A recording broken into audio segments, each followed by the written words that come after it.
ठहरो मनुष्य, इस खजाने तक पहुंचने का साहस तुमने कैसे किया? क्या तुम्हें ज्ञात नहीं कि मैं इसका रक्षक हूँ? मैं लालच के लिए यहाँ नहीं आया, मैं अपनी माँ की जान बचाने के लिए यहाँ आया हूँ। हर कोई यही कहता है, लेकिन ये खजाना उन्हीं का है जिनका हृदय पवित्र और उद्देश्य सच्चा है।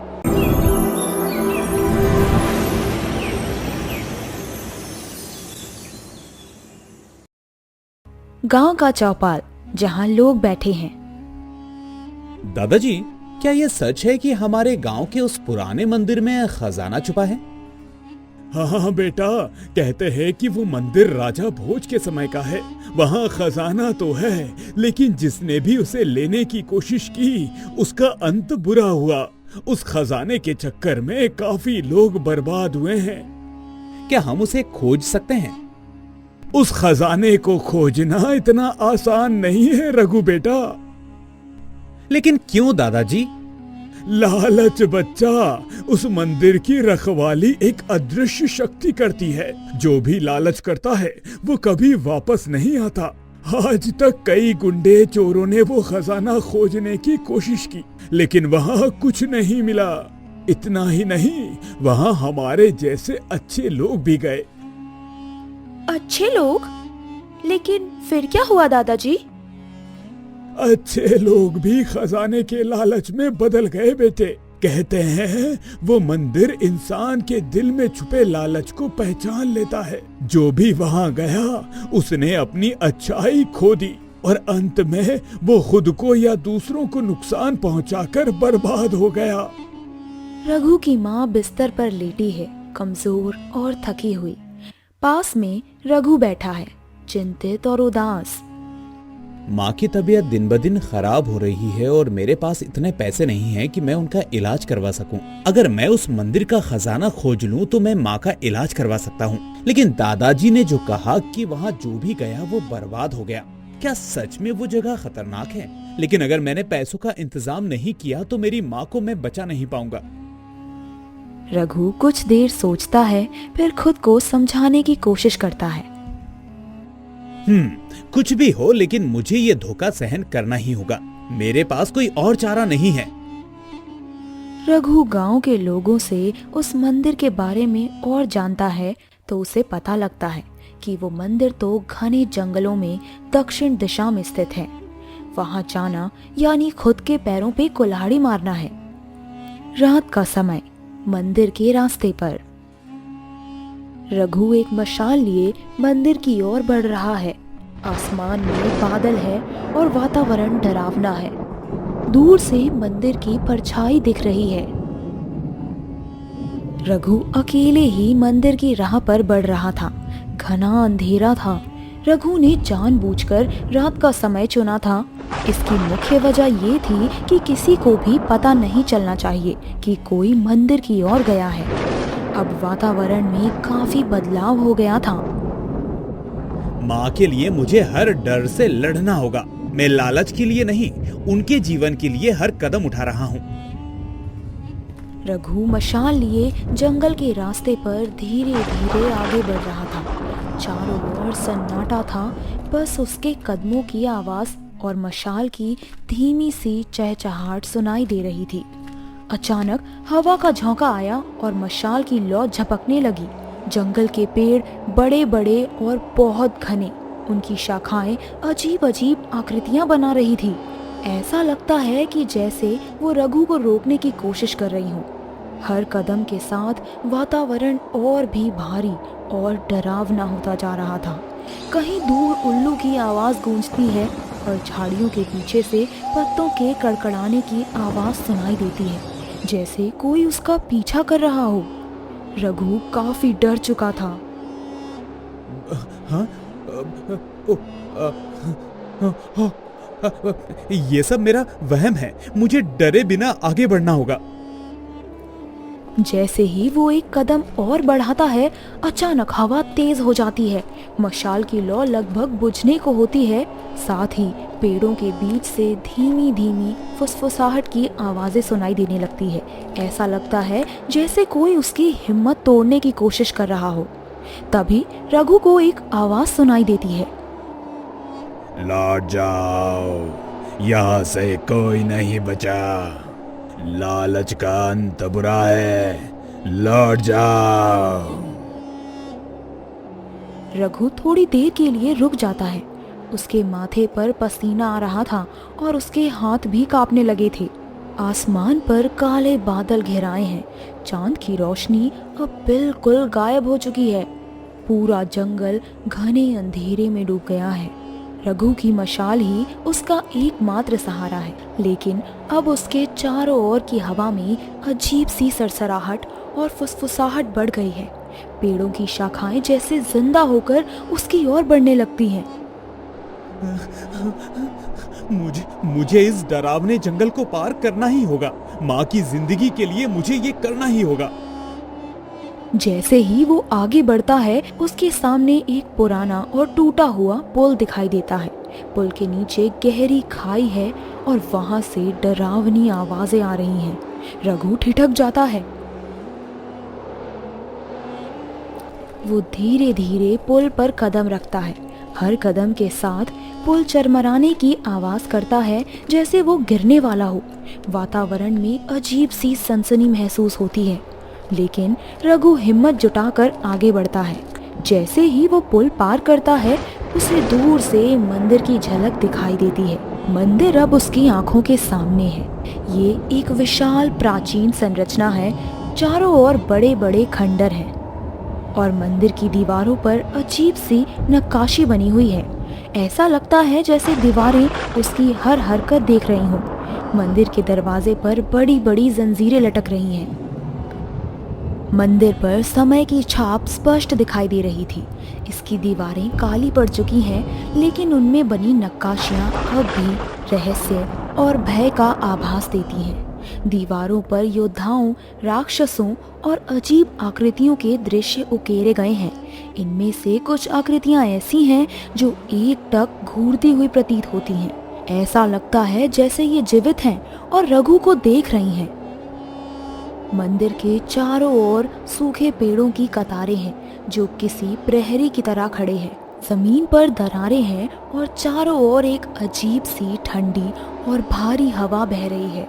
मंदिर के मुख्य द्वार पर लोहे की जंजीरें झूल रही हैं। जंजीरों से लगातार धीमी धीमी खनकने की आवाज आ रही है, मानो कोई अदृश्य शक्ति उनका संचालन कर रही हो। मंदिर के शिखर पर पत्थरों की मूर्तियां हैं। ये मूर्तियां देवी देवताओं की हैं, लेकिन उनके चेहरे का भाव डरावना और कठोर है। ऐसा लगता है जैसे वे किसी अनजान शक्ति के तहत इस जगह की रखवाली कर रही हैं। हाँ, ये मंदिर, ये जगह, ऐसा लगता है जैसे समय यहाँ ठहर गया है। जैसे ही रघु मंदिर के करीब आता है, उसे द्वार पर उकेरी गई एक नक्काशी दिखाई देती है। ये एक भयानक मूर्ति है जिसके हाथ में तलवार है और चेहरा गुस्से से भरा हुआ है। मूर्ति पर कुछ शब्द लिखे हैं जो प्राचीन भाषा में हैं। रघु उन्हें पढ़ने की कोशिश करता है। लालची व्यक्ति का मरना तय है। उस मूर्ति की तलवार चमक रही है। मूर्ति का आकार विशाल है। उसका चेहरा क्रोध और कठोरता से भरा हुआ है। उसकी आंखें खून जैसी लाल हैं और ऐसा लगता है जैसे वे रघु की आत्मा को देख रही हो। मूर्ति के होठों पर एक अजीब सी कुटिल मुस्कान है जो डर और अनिश्चितता को बढ़ा रही है। उसके हाथ में एक भारी तलवार है जिसकी धार चमक रही है, मानो वो अभी अभी युद्ध से लौटा हो। मूर्ति के पीछे एक अंधेरा द्वार है जिसमें से ठंडी हवा के झोंके आ रही हैं। ऐसा लगता है जैसे मूर्ति उस द्वार का पहरा दे रही हो।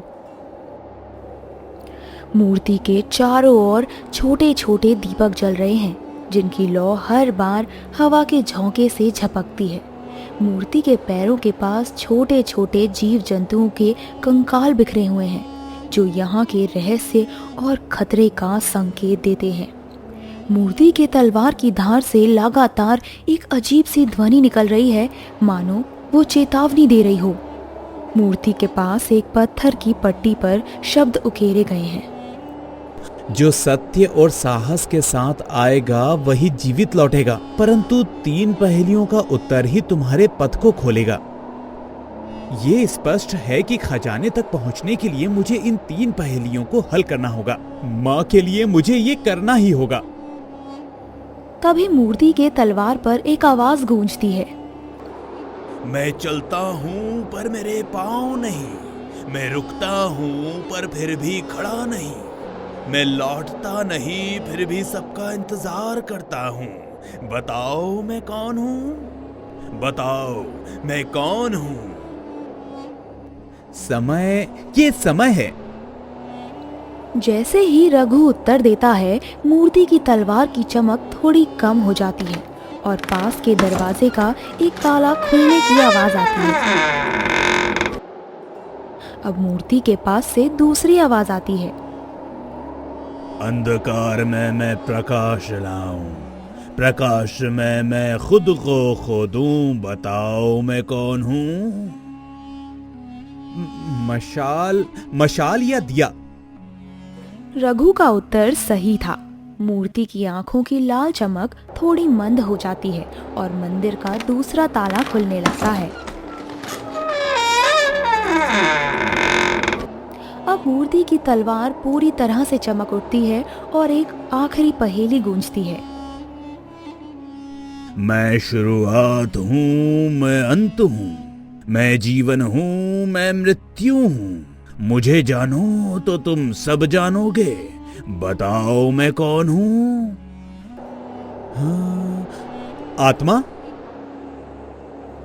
जैसे ही रघु तीसरी पहेली का उत्तर देता है, मूर्ति की तलवार से प्रकाश की एक तेज किरण निकलती है और मंदिर का मुख्य द्वार धीरे धीरे खुलने लगता है। मंदिर का मुख्य द्वार खुलने के साथ ही ठंडी और भारी हवा का झोंका बाहर आता है। रघु मशाल के साथ भीतर प्रवेश करता है। अंदर का वातावरण रहस्यमयी और भयानक है। चारों ओर पुरानी नक्काशियों से सजाई दीवारें और जमीन पर बिखरे पत्थरों के टुकड़े हैं।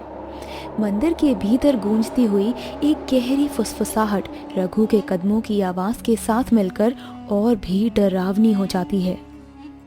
हाँ, ये जगह, ये तो किसी और ही दुनिया की तरह लगती है। मंदिर के भीतर रघु को एक बड़ा हॉल दिखाई देता है। हॉल के बीचों बीच एक विशाल खजाने का संदूक रखा हुआ है। संदूक सोने और हीरे जवाहरात से सजा हुआ है। लेकिन जैसे ही रघु संदूक के करीब जाने लगता है, हॉल में एक तेज गर्जना गूंजती है। रघु ठिठक कर रुक जाता है। ये आवाज, ये तो किसी इंसान की नहीं हो सकती। अचानक खजाने के संदूक के पास की जमीन फटने लगती है और उसमें से एक विशालकाय नाग प्रकट होता है। ये नाग साधारण सर्प से कहीं बड़ा है। उसकी आंखें लाल हैं और उसकी त्वचा पर अजीब चमकती हुई नक्काशी है। उसके चारों ओर एक रहस्यमयी आभा है जो उसकी ताकत का प्रमाण देती है।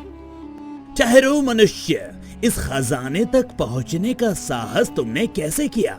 क्या तुम्हें ज्ञात नहीं कि मैं इसका रक्षक हूँ? मैं लालच के लिए यहाँ नहीं आया। मैं अपनी माँ की जान बचाने के लिए यहाँ आया हूँ। हर कोई यही कहता है, लेकिन ये खजाना उन्हीं का है जिनका हृदय पवित्र और उद्देश्य सच्चा है। मैं तुम्हारी परीक्षा लूंगा। यदि असफल हुए तो यही तुम्हारा अंत होगा।